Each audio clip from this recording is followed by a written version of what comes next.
ദൈവത്തിൻ്റെ തിരുവചനം ശ്രവിക്കുവാൻ ഇഷ്ടമില്ലാത്തവരായി ആരും തന്നെ കാണുകയില്ല. ഞാനിവിടെ തിരുവചനത്തെക്കുറിച്ച് പ്രസംഗിക്കുവാനായി ആഗ്രഹിക്കുന്നില്ല. കാരണം ഞാൻ അതിനു മാത്രം ആളായിട്ടില്ല. അതിനു മാത്രമായിട്ടുള്ള പരിജ്ഞാനവും എനിക്കില്ല.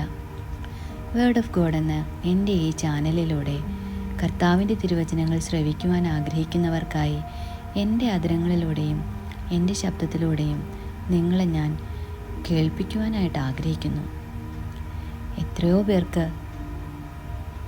തങ്ങളുടെ കയ്യിൽ ബൈബിൾ ഇല്ലാതെ ഇരിക്കാം.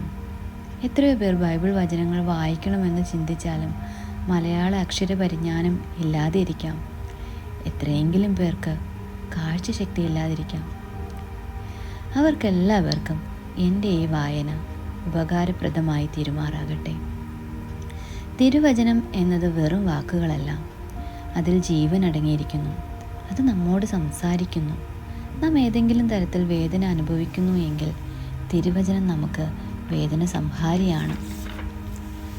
പലപ്പോഴും നാം ഈ ലോകചിന്തകളിൽ മാത്രം മുഴുകിയിരിക്കുമ്പോൾ പലതരത്തിലും പിശാചിൻ്റെ ചതിക്കുഴികളിൽ വീണുപോകാം. നമ്മുടെ കൈകൾ കൊണ്ടോ കണ്ണുകൾ കൊണ്ടോ അധരങ്ങൾ കൊണ്ടോ നമ്മുടെ മനസ്സുകൊണ്ടോ വരെ പാപം ചെയ്തേക്കാം.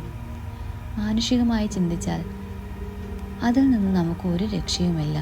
എന്നാൽ യേശുക്രിസ്തുവിൻ്റെ രക്തത്താൽ നമുക്ക് വിടുതലുണ്ട് എന്നുള്ള കാര്യം നാം മറന്നു പോകരുത്. നമുക്ക് ആരും നമ്മോടുകൂടെ ഇല്ല എന്ന് തോന്നിയാലും തീർച്ചയായും അദൃശ്യനായ ദൈവം നമ്മോട് കൂടെയുണ്ട്. നാം ആ കർത്താവിനോടൊന്ന് സംസാരിച്ചാൽ മാത്രം മതിയാകും. വാതിലടച്ച് ആരും കാണാതെ നാം നമ്മുടെ കർത്താവിനോട് സംസാരിക്കുക. തീർച്ചയായും നാം മനുഷ്യനാണെങ്കിലും പാപബോധമുള്ള മനുഷ്യനായി തീരും.